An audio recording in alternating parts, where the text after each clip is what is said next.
या देवी सर्वभूतेषु विद्यारूपेण संस्थिता नमस्तस्यै नमस्तस्यै नमस्तस्यै नमो नमः। जय माता दी। तो नमस्कार और स्वागत आप सभी का वापस से मेरे YouTube चैनल पे। और आप सभी का बहुत बहुत धन्यवाद और आभार, अभी तक आप मेरे साथ बने हुए हैं इस चैनल पे। आपने अपना प्यार सम्मान इस चैनल को दिखाया है। तो उसी कड़ी में हमने जो UGC नेट की सीरीज़ में अब एक नई स्टार्ट करी है। तो उसी सीरीज़ में अब हम आगे नए चैप्टर पे जा रहे हैं, जो कि पेपर 1 का रिलेटेड चैप्टर है, जो कि है हमारी unit 5। And the unit 5 is mathematical reasoning and aptitude. ना ये जो यूनिट है ये बहुत स्कोरिंग यूनिट है, क्योंकि इसमें all requires is the practice. आपको प्रैक्टिस चाहिए काफ़ी ज़्यादा क्वेश्चंस की, न्यूमेरिकल्स की। ना कभी कभी आप जब पेपर अटेम्प्ट करते हो तब ऐसा होता है कि आपके पास कुछ टाइम कम पड़ जाता है। तो आपके पास यदि टाइम किसी क्वेश्चन के कारण कम पड़ रहा है तो किसी और क्वेश्चन में वो टाइम सेव भी हो सकता है। ये ऐसे ही क्वेश्चंस है जो आपके टाइम या तो बहुत खा जाएंगे या तो बहुत कुछ सेव कर देंगे। सपोज आपको यदि एक कोई न्यूमेरिकल कोई सम सॉल्व करने में आपको 2 मिनट लग रहे हैं, लेकिन यदि आपको ट्रिक मालूम है उसे करने की, आपको एक फॉर्मूला मालूम है उसे कि एक निश्चित फॉर्मूले से तुरंत आंसर आ जाएगा, तो वो 2 मिनट आप 2 सेकंड में भी आंसर निकाल सकते हो उसका। और बाकी के जो आपका समय बचेगा उसको आप दूसरे क्वेश्चंस में इस्तेमाल कर सकते हो। तो इस यूनिट से आज मैं आपको शॉर्ट ट्रिक्स बताने वाला हूँ, कुछ जिसका इस्तेमाल कर सकते हैं आप अपने क्वेश्चंस में, न्यूमेरिकल्स में, सम्स में, जिनके माध्यम से आप अपने आंसर तक इजीली पहुँच सकते हैं। ठीक है, तो हम इस चैप्टर को आज शुरू करने जा रहे हैं, which is the unit 5 of the paper 1। Paper 1 आपका जो है वो जनरल टीचिंग एप्टीट्यूड से रिलेटेड रहता है, तो उसी में है हमारा मैथमेटिकल रीजनिंग एंड एप्टीट्यूड। तो चलिए श्री गणेश करते हैं इस चैप्टर का हम इस यूनिट का। और आप सबसे रिक्वेस्ट है कि यदि आप चैनल पे आए हैं तो चैनल को लाइक शेयर सब्सक्राइब प्यार ऐसे ही देते रहिए। तो चलिए प्रारंभ करते हैं आज हम नई सीरीज पेपर 1 में। सबसे पहला टॉपिक है रीजनिंग।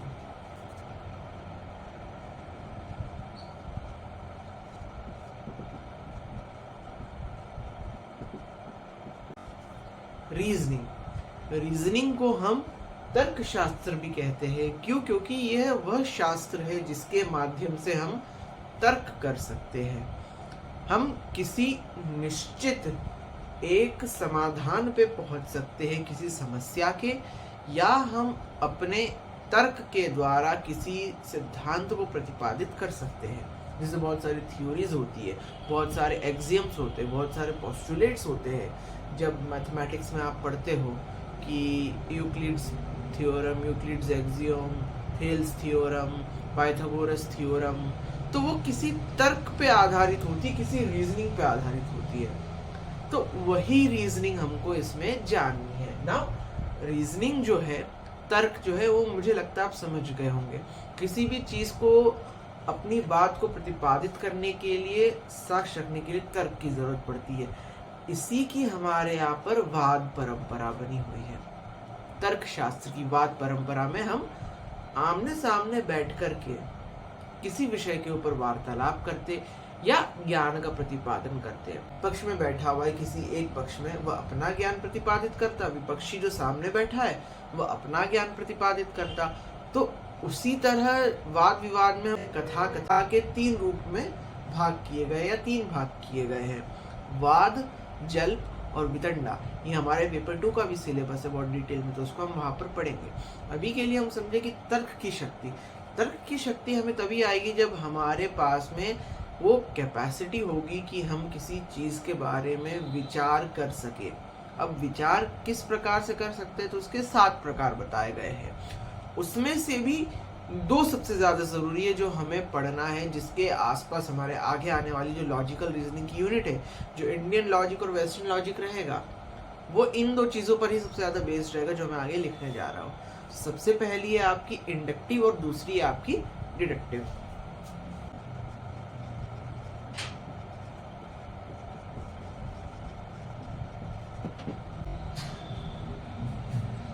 इंडक्टिव और डिडक्टिव रीजनिंग। ये दो रीजनिंग हमारी सबसे मेन है, जिसका इस्तेमाल हमें होने वाला है, लगभग हर जगह होता ही है इसी का इस्तेमाल मैक्सिमम टाइम्स, और जो आगे हम पढ़ने वाले हैं उन सिलेबस में भी इसी चीज़ का इस्तेमाल होने वाला है। तो एक बेसिक चीज़ जान लेते हैं कि इंडक्टिव रीजनिंग और डिडक्टिव रीजनिंग क्या होती है। सपोज मुझे किसी एक निश्चित सिद्धांत पे पहुंचना है या एक निश्चित मंतव्य पे पहुंचना है अपने, तो उसके दो रास्ते हैं। या तो एक जनरलाइज्ड तरीके से जाते हुए मैं एक पर्टिकुलर चीज पे पहुंचूं, या पर्टिकुलर चीज से जाते हुए मैं जनरलाइज चीज पे। चलिए, इंडक्टिव डिडक्टिव रीजनिंग ये जो है बेसिक चीज ये है कि इंडक्टिव में हम एक पर्टिकुलर स्टेटमेंट से एक जनरलाइज्ड स्टेटमेंट पे पहुंचते हैं, और डिडक्टिव में हम जनरलाइज्ड स्टेटमेंट से एक पर्टिकुलर स्टेटमेंट पे पहुंचते हैं। ठीक है, ये मैथमेटिकल टर्म्स है। मैथ्स में आपने यदि 11th में 10th 11th के आसपास 11th में पढ़ा होगा mathematical induction model, deduction model, reduce an equation और इंड्यूस करना होता है। तो वो बहुत डिटेल की चीज़ें, वो हम जब रीजनिंग में आगे जाएंगे तब पढ़ेंगे। इसके अलावा 5 और रीजनिंग होती है, तो हालांकि इतना कभी वो पूछी नहीं जाती है, लेकिन फिर भी फॉर योर काइंड इन्फॉर्मेशन मैं आपको बता देता हूँ जो बाकी की 5 रीजनिंग इसमें है। अगली है analogical, third one is analogical, fourth one है हमारी एब्डक्टिव। फोर्थ वन हमारी कौन सी हुई? फोर्थ वन हो गई abductive. Fifth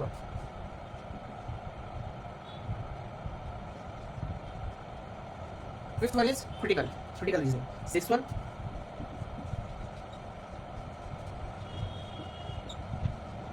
cause and effect. Sixth one will be cause and effect, and the last and seventh one is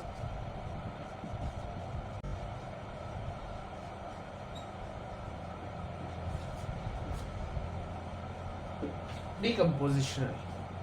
तो ये 7 बेसिकली हमारे पास रीजनिंग के मेथड्स हैं जिनके द्वारा हम रीजनिंग परफॉर्म कर सकते हैं किसी भी टॉपिक पे। ठीक है, तो ये एक बेसिक इंट्रोडक्शन है टुवर्ड्स द रीजनिंग। नाउ अब हम शुरू करने जा रहे हैं मैथमेटिकल एप्टीट्यूड के ऊपर। ठीक है, तो अब हम देखेंगे कि मैथमेटिकल एप्टीट्यूड क्या होता है और उसमें क्वेश्चंस कौन कौन से आ रहे हैं और उसमें हम शॉर्ट ट्रिक्स क्या लगा सकते हैं। इस वीडियो का जो उद्देश्य है वह है कि शॉर्ट ट्रिक्स को अप्लाई करना किसी भी क्वेश्चन में। यदि आप वो शॉर्ट ट्रिक्स अप्लाई करोगे तो आपको क्वेश्चन बन भी जाएगा और बहुत जल्दी भी बन जाएगा, और शॉर्ट एक्यूरेट आंसर आपके वहाँ पर आएंगे और वो समय भी बचाएंगे। तो ये क्वेश्चन या तो आपका समय खा सकते हैं या बचा सकते हैं। तो इसी पे मेरा फोकस है कि किस प्रकार से आप शॉर्ट ट्रिक्स के इस्तेमाल से अपना समय बचा सकते हैं। वीडियो यदि बड़ी हो जाएगी तो मैं कोशिश करूँगा पार्ट 2 या पार्ट 3 में भी इसको लाओ। मैं तो कोशिश करते हैं जितना अभी कवर हो सके एटलीस्ट हम उतना तो कवर करते हैं। तो हम चलते हैं एप्टीट्यूड की ओर। तो सबसे पहले हम समझे एप्टीट्यूड आखिर होता क्या है और इसकी ज़रूरत क्यों है। एप्टीट्यूड होता है किसी भी चीज़ को जब हम तर्कपूर्ण तरीके से समझेंगे तो उसके एक निष्कर्ष तक पहुंचने का जो जरिया है वो एप्टीट्यूड है। यदि हमें पता है कि सपोज मैं भोपाल में रहता हूँ, तो भोपाल से बताओ कि यहाँ से मुझे MP नगर तक जाना है मेरे घर से, तो मुझे पता है कि घर से निकल के एक लेफ़्ट लेना है, सीधा जाना है, देन राइट लेना है, मैं MP नगर पहुँच जाऊँगा। लेकिन ये तो मुझे मालूम है रास्ता, लेकिन उस पर शॉर्टेस्ट रूट कौन सा होगा मेरे लिए, कौन सा बहुत कन्वीनियंट वे रहेगा कि ट्रैफिक ना मिले, ये मैं अपने एप्टीट्यूड के माध्यम से पता लगा सकता हूँ कि एनालिसिस करके चीज़ों का एनालाइज करके और उसमें क्या क्या nos and don'ts, ifs and don'ts होंगे उसके माध्यम से मैं पता लगा सकता हूँ। तो वही कोशिश होती है एप्टीट्यूड के माध्यम से कि किसी भी सॉल्यूशन तक पहुँचना। आपने जो रीजनिंग अब सीखी है, आप जो जानते हैं रीजनिंग, उसके माध्यम से। तो aptitude basically mathematical solving skills होती है आपकी कि आप क्वेश्चंस को कितने आसानी से, कितना अच्छे से कम समय में सॉल्व कर सकते हैं। डिटेल्ड चीज़ हर चीज़ की होती है, लेकिन एक्चुअल खेल जो होता है एग्ज़ाम में वो होता है कि आप समय कितना बचाते हो अपना, क्योंकि एक जगह समय बचेगा तो दूसरी जगह लग सकता है जहाँ पर ज़्यादा इस्तेमाल होता है। तो शुरू करते हैं हम। सबसे पहला जो है वो हमारी है क्यू प्रॉब्लम्स। पहली हमारी क्यू प्रॉब्लम्स है standing problems.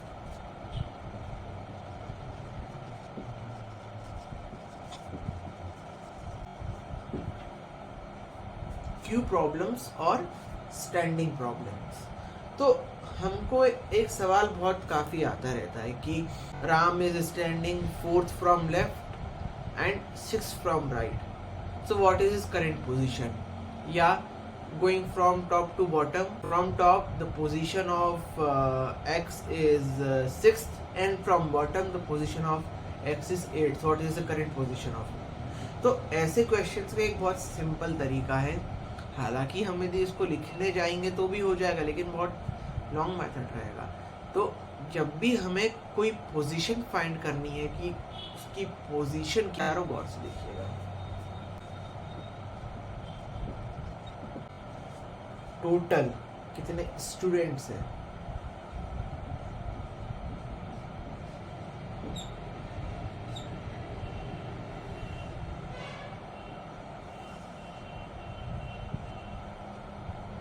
P plus Q minus 1। Total कितने स्टूडेंट्स है कैसे पता लगाएंगे, P प्लस Q माइनस 1। तो अब यहाँ P और Q है क्या, तो P और Q डिफाइन करता है आइदर लेफ्ट और राइट। में लिख भी देता हूँ आपका,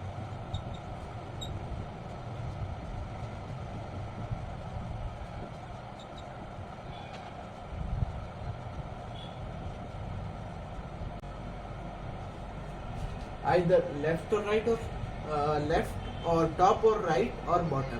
तो यदि ऊपर से नीचे या लेफ्ट टू राइट में हमें जानना है तो एक पर्टिकुलर पोजीशन भी हम पता लगा सकते हैं इसमें। जब हमें पोजीशन पता लगानी है तो सपोज 6 और 8 है, तो आगे से यदि 6 है तो यहाँ पे 6 आ जाएगा, पीछे से यदि 8 है तो यहाँ 8 आ जाएगा, और -1, 6 + 8 = 14, 14 - 1 is 13, सो 13 पोजीशन हो जाएगी उसकी। और टोटल स्टूडेंट्स कितने हैं यदि हमें पता करना है कि उसकी पोजीशन आगे से, सपोज हमें दे दिया कि position of Ram is 6 from front, from left and 8th from right, then calculate the total number of students standing in a queue। तो इसका आंसर भी यही आ जाएगा कि टोटल 6 आगे से है लेफ्ट से, 8 पीछे से राइट से है, उनको ऐड किया और राम की उस पोजीशन को हम तब हम इसको हटा देंगे। तो टोटल P + Q - 1 का मतलब ये है कि उस बंदे की पर्टिकुलर जो पोजीशन है वो क्या होगी, उसकी इटसेल्फ जो पोजीशन प्रेजेंट है वो माइनस हो जाएगी, लेकिन जो टॉप टू बॉटम या राइट टू लेफ्ट दी है वो ऐड हो जाएगी। ठीक है, तो ये हो गया हमारा क्यू की प्रॉब्लम। आई होप आसान होगा, समझ गए होंगे।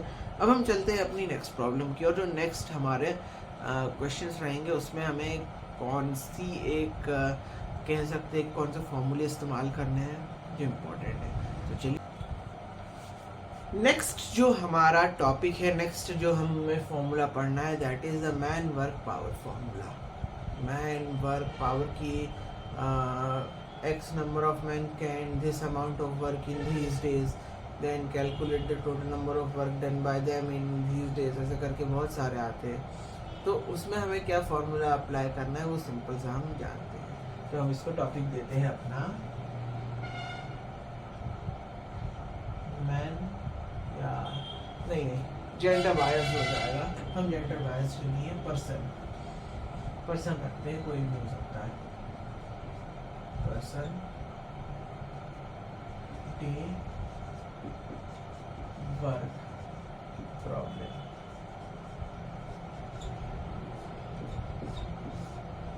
पर्सन डे वर्क प्रॉब्लम की इसमें क्या करना है। नाउ सपोज कोई व्यक्ति है, वो कोई काम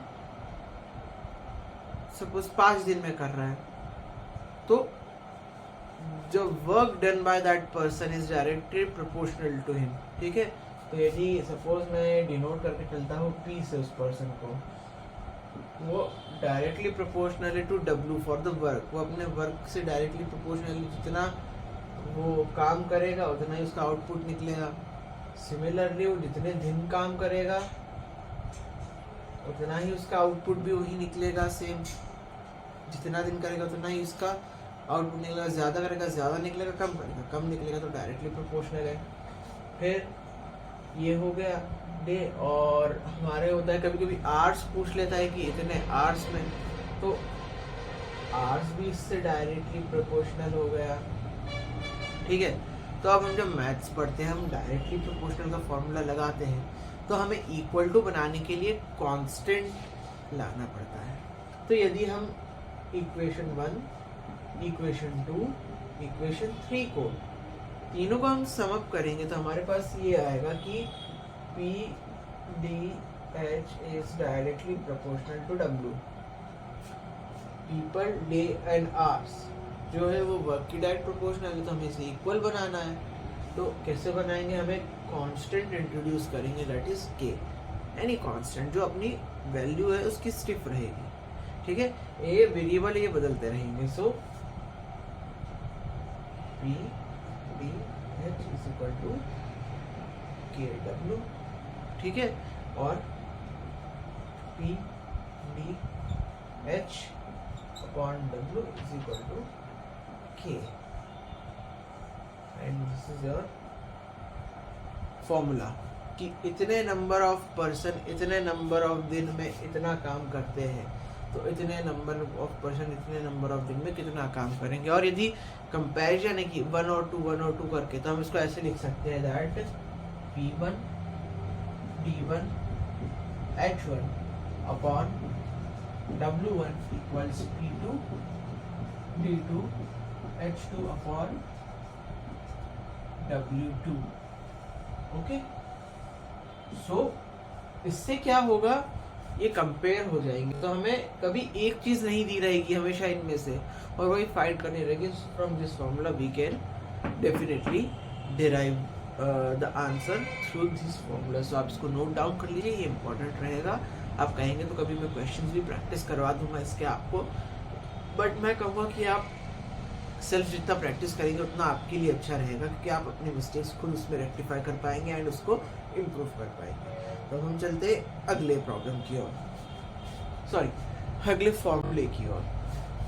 अगले जो कुछ फॉर्मूले हैं हमारे वो क्लॉक से रिलेटेड है। क्लॉक से रिलेटेड हमेशा क्वेश्चन आते ही हैं, फेवरेट टॉपिक है यूजीसी का, क्लॉक से पूछेगा ही। तो अब हम देखेंगे क्लॉक से रिलेटेड फॉर्मूलेस, ओके। सब अगला टॉपिक हमारा क्लॉक पे रिलेटेड, उस पर हम देखेंगे फॉर्मूलेस कैसे हम चुटकियों में क्वेश्चन सॉल्व करेंगे उसमें। सबसे पहले हम एक बेसिक चीज जान लेते हैं क्लॉक के अंदर।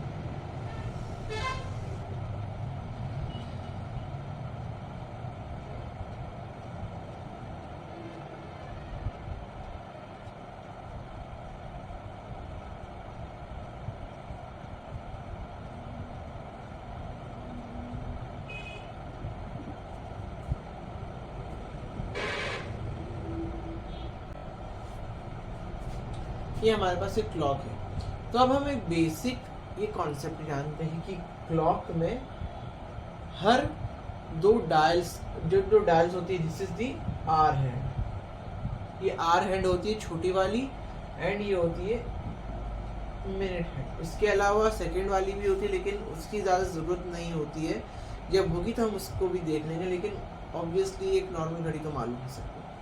तो हम देखें तो a clock comprises of a circle and we know that the basic property of circle is circle consists of 360 degree. तो यदि 360 डिग्री है ये सर्कल और इसके टोटल कितने 12 पीसेस है, तो हर दो के बीच में कितना गैप होगा, हर दो डिजिट के बीच में या हर दो आर्स के बीच में कितना गैप होगा। सिंपल सी बात है, टोटल 360 है, इसका डिवीजन 12 में है, तो divided by 12 we get 30 degree. So हर एंगल के बीच में 30 डिग्री का गैप होगा, ठीक है, ये हमें मालूम है। नाउ इसमें आपसे अब सवाल कैसे पूछेगा वो, उसको हम देख लेते हैं। तो हमें मालूम 30 डिग्री का गैप मिनिमम होता है, 12 उसमें होते हैं, डायल्स की 12 तक की संख्या होती है, 1 से लेकर के सब में बराबर का गैप होता है। सो ये बेसिक चीज़ें मालूम है। चलिए अब हम आगे देखते हैं इस पे बेस्ड क्वेश्चंस कैसे रहते हैं। पहला टाइप का अब मैं लिखने जा रहा हूँ।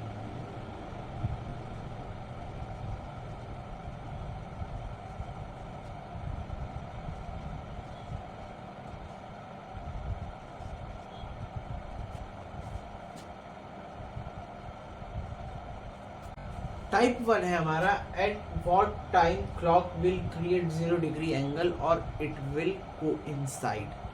तो सबसे पहला हमारा सवाल रहेगा कि किस टाइम पे ये आपस में कोइंसाइड करेंगे, eight what time they will create a 0 degree angle. ठीक, नाउ जब हम क्लॉक देखते हैं तो हमें लगता है कि यदि कोइंसाइड कर रहा है आवर और मिनट हैंड, तो वो तो डायरेक्ट डिजिट के सामने ही कोइंसाइड करना चाहिए। लेकिन ऐसा नहीं होता है। जब वो कोइंसाइड करता है तो वो किसी गैप में करता है, और वो एग्जैक्ट गैप का जो टाइम होता है वो हम फाइंड कर सकते हैं इस फॉर्मूले की हेल्प से। तो ये चीज़ आपको ध्यान रखने की ज़रूरत है कि जब भी क्लॉक में मिनट और आवर हैंड आपस में कोइंसाइड करेंगे तो वो किसी पर्टिकुलर डायल के सामने या नंबर के सामने नहीं करेंगे, बल्कि बीच में कहीं करेंगे। और उसको कैसे फाइंड करेंगे, तो उसका फॉर्मूला मैं लिख रहा हूँ इस साइड में, आप यहाँ पे देख लीजिएगा। उसका फॉर्मूला जो मैं लिख रहा हूँ उसे गौर से देखिएगा।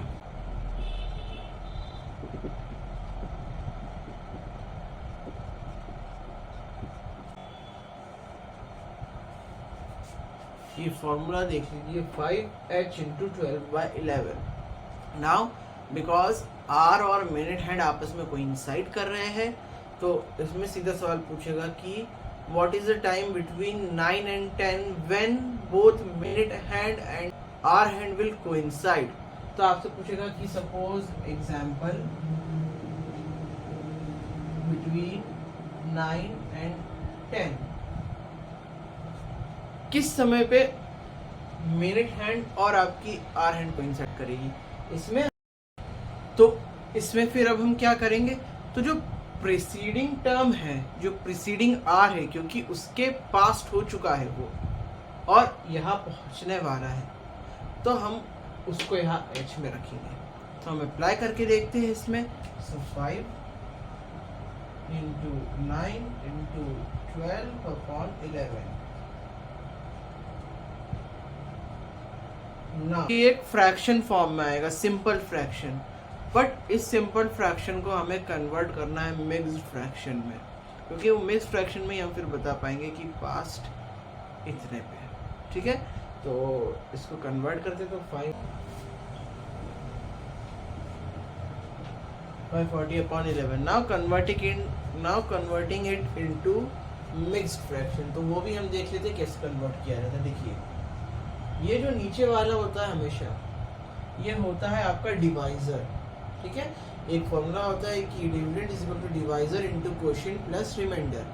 तो ये जो नीचे वाला है ये होता है आपका डिवाइजर, क्योंकि ये डिवाइड करता है। ये होता है डिविडेंड जो आपके पास रहता है। ठीक है, तो हम डिवाइड करेंगे इसको 540 divided by 11. Now it goes by 44. So 4, 10 कम है 0, 99, 1, 9। So यहाँ पर अब हम इसको कैसे लिखेंगे, देखिए, डिविडेंड है, सॉरी डिवाइजर है, रिमाइंडर है नीचे, पास्ट 49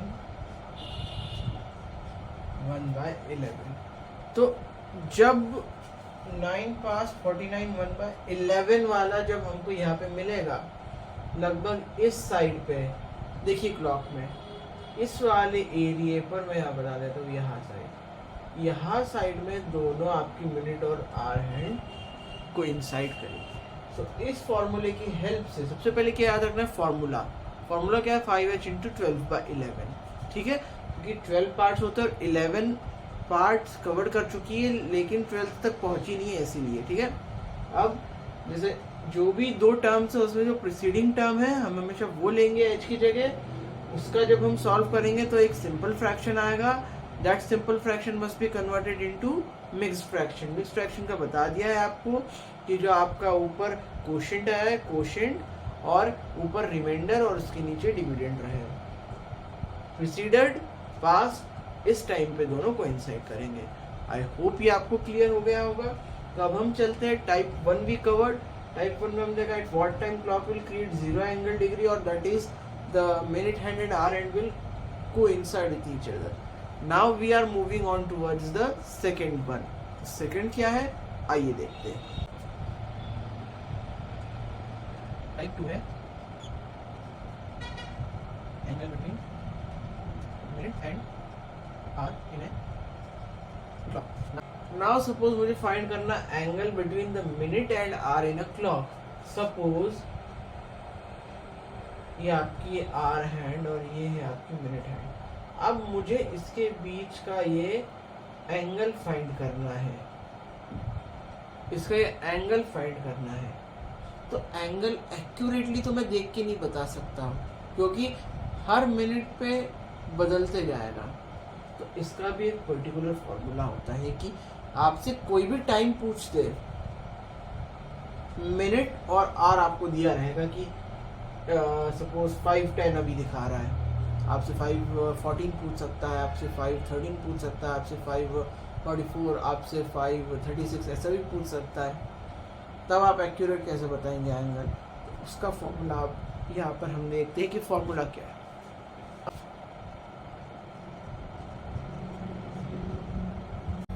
ना इसका जो फॉर्मूला है इसको भी आप याद कर लीजिए, ये भी बहुत इंपॉर्टेंट क्वेश्चन है जो एग्जाम में पूछा जाता है। तो फॉर्मूला भी याद कर लेते हैं हम। Formula is 30 into h minus 11/2 minutes। Okay, 30h minus 11/2 minutes। ठीक है, वैसे एक्चुअली में इसको ऐसे लिखा जाता है 60 minus 11/2। 60 ये h होता है इधर पे और ये मिनट्स होता है, लेकिन यदि हम इसको ब्रेक कर दें तो 60 से ये 30 हो जाएगा और यहाँ 2 आ जाएगा, तो ये आ जाएगा हमारे पास 30 minus 11/2। ये आवर्स और ये मिनट्स है। फॉर्मूला हमारा क्या रहेगा 30 into h minus 11/2 minutes। h is hours। Okay, यहाँ मैं लिख देता हूँ h डिनोट्स hours और ये डिनोट करता है मिनट्स।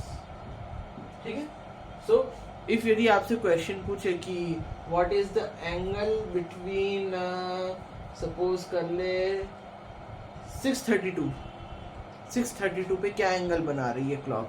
अब हम यदि देखेंगे इसमें तो यदि ये 6 है और 32, मतलब कि ये तो बहुत ही क्लोज ले लिया है। चलिए कोई बात नहीं, इतना पास कर जाएगी 30 को। 632 पे हालांकि ये ज़्यादा बन रहा है बट एक्यूरेट तो बना नहीं सकते क्योंकि मेजरिंग स्केल तो है नहीं अपने पास। 632 पे, सो 632 पे एंगल क्या बनेगा ये हमें फाइंड करना है। तो पुट कर देते 6 आवर से एच में पुट कर देंगे, 32 मिनट से मिनट में पुट कर देंगे। तो 30 into 6 minus 11/2 into 32, 2, this is 16, so we have 6 3s are 18, 180 minus 11 into 16, so 16 10s are 160, 160 plus 16 is 176, so 176 and that equals 4 degree. तो 4 डिग्री का एंगल बनेगा 632 के बीच में, बहुत कम एंगल। तो ये तो बहुत कम एंगल पे मैंने बात कर ली। अब एक और एग्जांपल ले लेते हैं जिसमें मैं बात करता हूँ थोड़ा सा ज़्यादा वाइड हो जाए। जिसमें सपोज हम ले लेते हैं एग्जांपल में अपना क्या ले लें हम एग्जांपल, सपोज 1025 पे देखते हैं हम क्या एंगल मिलता है हमें 1025 के ऊपर। चलिए, एट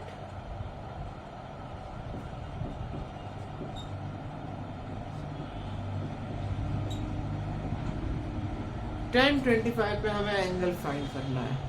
सिंपल, 10 आवर्स में 25 मिनट्स में putting in the formula 30 into 10 minus 11/2 into 25। ठीक है, 300 minus 25 into 10 250, 250 plus 25 275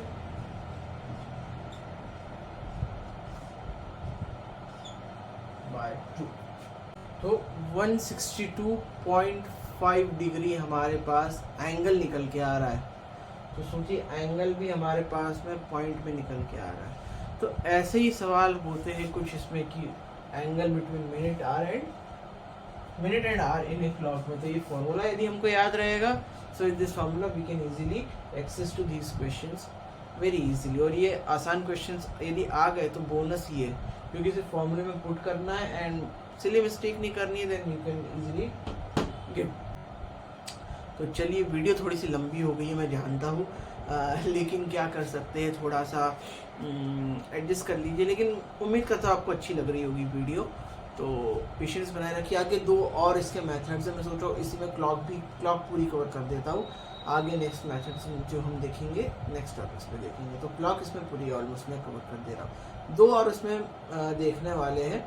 तो उसके पहले जब हम देखें, मैं आपको उसकी एक छोटी सी भूमिका बता देता हूँ, छोटा सा एक इंट्रोडक्शन दे देता हूँ। जो चीज़ें अब हम देखने वाले हैं that is water image and mirror image. जब हम रीजनिंग करते हैं तो हमें किसी भी चीज़ की मिरर इमेज पूछ ली जाती है। जैसे मैं आमने सामने देख रहा हूँ तो ये मिरर बन रहा है, मिरर इमेज बन रही है। Water image when we see through the water, तो अपसाइड डाउन जो इमेज बनती है वो वाटर इमेज, एंड फ्रंट में जो बनती है वो होती है मिरर इमेज। तो उसी तरह क्लॉक की भी मिरर इमेज बनती है और वाटर इमेज भी बनती है। तो उसका फॉर्मूला क्या होता है, अब मैं आपको वो लिखने जा रहा हूँ।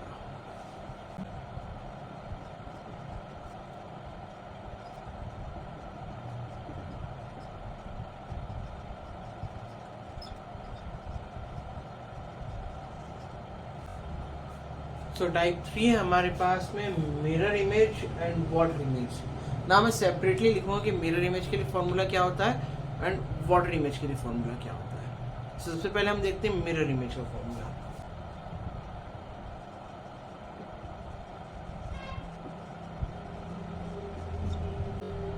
नाउ इसमें 2 सवाल पूछ सकता है आपसे, either giving you hours, minutes and seconds, और either giving you just hours and minutes. तो यदि आपसे वो आवर्स, मिनट्स और सेकंड्स में पूछता है, क्वेश्चन से हम समझते हैं फाइंड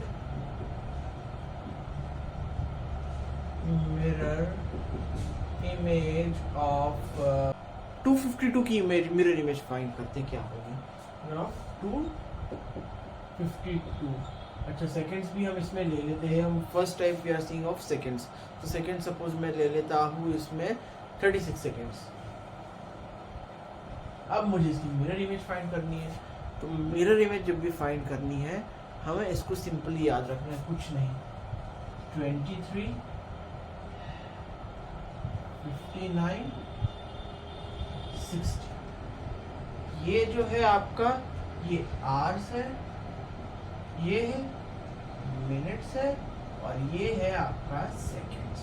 ठीक है, 23:59:60। जब हम एक स्टैंडर्ड लिखते हैं with hours, minutes and seconds of clock, तो ये 23, 59, 60। अब हमने क्या कर 252, 36 इसकी मिरर इमेज फाइंड करनी है। सिंपल सब्ट्रैक्ट कर देंगे हम इससे 252, 36। नाउ आफ्टर सब्ट्रैक्टिंग, इसको सब्ट्रैक्ट करेंगे तो इसमें आएगा हमारे पास 24। इसको सब्ट्रैक्ट करेंगे तो हमारे पास आएगा 7। इसको सब्ट्रैक्ट करेंगे हमारे पास आएगा 21। सो 21, 7, 24, 252 का जो मिरर इमेज बनेगी वो हमारे को बनेगी 9:07। अच्छा, ये तो हम जानते ही होंगे ना कि 1 to 12 AM to PM जो होता है, उसके बाद घड़ी 13 to 24 की हो जाती है। 13, 14, 15 ऐसे करके 24। तो 13 डिनोट्स 1, 14 डिनोट्स 2, ऐसे करके आई होप आपको मालूम होगा। तो देखिए, और यदि आप करके भी देखेंगे तो आपको लगेगा ऑलमोस्ट वहीं पर है, बट ये एक्यूरेट आंसर देता है। तो हम देखेंगे कि यदि 252 की हम मिरर इमेज देखेंगे तो हाँ 97 मिलेगा हमको। तो इस तरीके से क्वेश्चन सॉल्व होता है। और सपोज एक और ले लेते हैं जिसमें हम केवल मिनट्स तक जाएंगे, सेकंड्स तक नहीं जाएंगे। सपोज हमें क्वेश्चन में फाइंड मिरर इमेज ऑफ, इस केस में अब क्या होगा जब हम इस केस में बात करेंगे, तो जो प्रिसाइडिंग 60 हट जाएगा, यहाँ 60 हो जाएगा। सो अब हम सब्ट्रैक्ट किससे करेंगे? अब हम सब्ट्रैक्ट करेंगे 23 में से। अब यहाँ पे 59 नहीं आएगा। जब सिर्फ मिनट्स तक की बात होगी तो 60 आ जाएगा, जब सेकंड्स की बात होगी तो 59 आ जाएगा, सेकंड्स में 60 आ जाएगा। ठीक है, जहां तक की बात कर रहा है वहां तक का हमें पूरा लेना है, और उसके पहले जितने बचे उसका हमें एक कम कर देना है। ठीक है, तो यदि हम 8 19 की बात करें, सिंपल सब्ट्रैक्ट कर देना। 8 19 सब्ट्रैक्ट किया, 60 में से 19 गया तो कितना बचा? 41। और 23 में से 8 गया हमारे पास में, तो कितना बचा? 15 बचा। 15 41 यानी कि 3 बज के 41 मिनट इसकी मिरर इमेज हो जाएगी हमारी। किसकी? 8 19 की। देख लेंगे अब यदि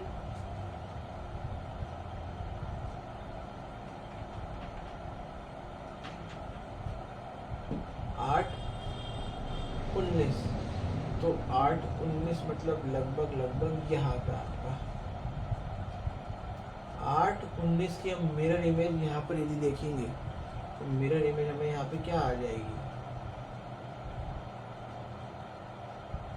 3 और 41 यानी कि पास 40 ये आ जाएगी।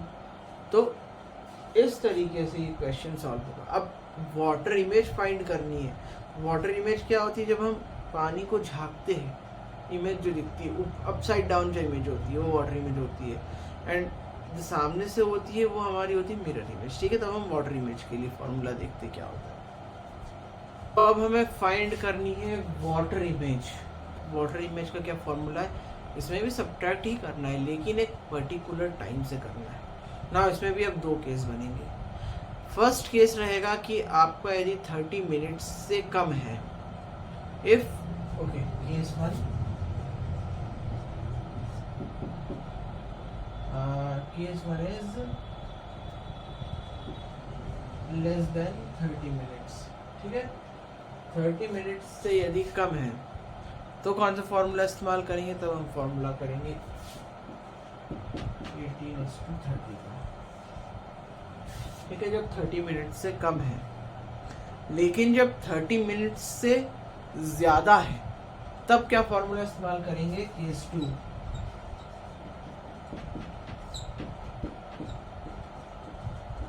तब हम लोग करेंगे इसमें 17:90, इसमें से सब्ट्रैक्ट करेंगे हम। ठीक है, जैसे हम देखें वाटर इमेज यदि हमें 252 की फाइंड करनी है। अच्छा, इसमें सेकंड से आमतौर पे नहीं जाता है और सेकंड की जरूरत भी नहीं पड़ती। सपोज हमें 252 की मिरर इमेज फाइंड करनी है, इस फॉर्मूले से तो हम फाइंड नहीं कर सकते क्योंकि 30 से ज़्यादा 52 है, तब हम ये फॉर्मूला लेंगे। तो इस फॉर्मूले से मिरर इमेज कैसे फाइंड करेंगे?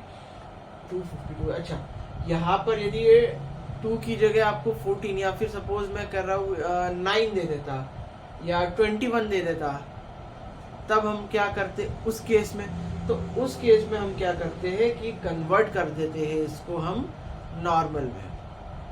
जो 1 to 12 होती है, यदि आपको 12 से ज़्यादा के आते हैं तो आप उसे कन्वर्ट कर लीजिए नॉर्मल में, उससे आपके क्वेश्चन सॉल्व हो जाएंगे। तो यदि 252 है तो सिंपल 17:90 में से 252 हम सब्ट्रैक्ट कर देना है। तो यहाँ से हम जब सब्ट्रैक्ट करेंगे तो व्हाट वी गेट, यहाँ से सब्ट्रैक्ट किया आ जाएगा 48 हमारे पास, 17 में से 2 गया 15। तो यदि हम देखें तो 252 की वाटर इमेज 252 यानी कि ये हो गया हमारा 252 means crossing this. So water image नीचे साइड आ जाएगा इस साइड में, तो ये लगभग ऐसा हो जाएगा, और ये आ जाएगा नीचे हो जाएगा, तो ये ऐसा हो जाएगा। तो ठीक है, वेरीफाई भी कर लिया हमने, सही आ रहा है वाटर इमेज में। तो इस तरीके से ये क्वेश्चन सॉल्व कर लेंगे। तो ये पार्ट 1 है। सॉरी वीडियो बहुत ज़्यादा लंबी हो गई है, एंड आई होप आप लोग को वीडियो अच्छी लगी होगी, समझ आई होगी। तो यदि अच्छी लगी तो प्लीज़ अपना प्यार दिखाइए, लाइक शेयर सब्सक्राइब कीजिए वीडियो को। मस्त रहिए, अच्छे रहिए, अपना ध्यान रखिए, अपने परिवार का ध्यान रखिए, सब लोगों का ध्यान रखिए। और आगे आपके जो भी डाउट्स हैं नीचे कमेंट बॉक्स में प्लीज़ मेंशन कर दीजिएगा, ताकि उसके अंदर मैं देख करके आपके कमेंट्स का रिप्लाई करूं एंड जो भी आपके डाउट्स हो उसको सॉल्व कर सकूं और आगे उन्हीं टॉपिक्स पे वीडियो बना सकूं जो आपको ज़रूरी हो अभी। और उसके पार्ट्स बचे, अभी हम आगे और कौन से पार्ट्स देखेंगे ये आपको अगले पार्ट में पता चलेगा कि एप्टीट्यूड में कौन सा देखना। तो अभी हमने देखा क्यू एंड क्लॉक वाला, आगे हम कौन सा देखेंगे ये नेक्स्ट पार्ट में पता चलेगा। तब तक के लिए नमस्कार। नमः पार्वती पते हर हर महादेव। जय हो।